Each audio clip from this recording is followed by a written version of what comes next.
bank tak akan reject kita punya loan tengah suka hati. Ada reason punya bro. Oh my. Hey.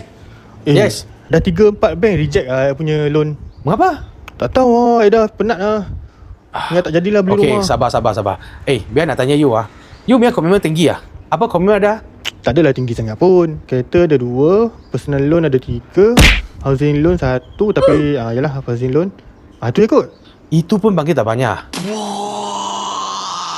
You punya bayaran on time On time tu on time lah. Tapi kadang-kadang ada lewat 1 hari, 2 hari, seminggu.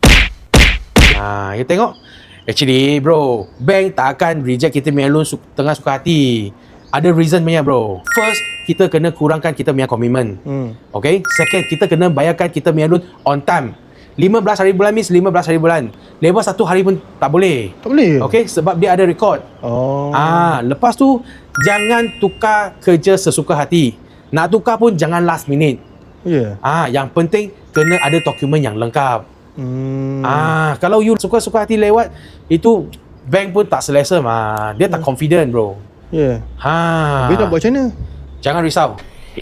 Boy. I suruh I punya banker contact you. Dia akan buat satu free screening untuk you. Free screening? Yes, nanti I suruh dia call you. Okay, boleh. Okay?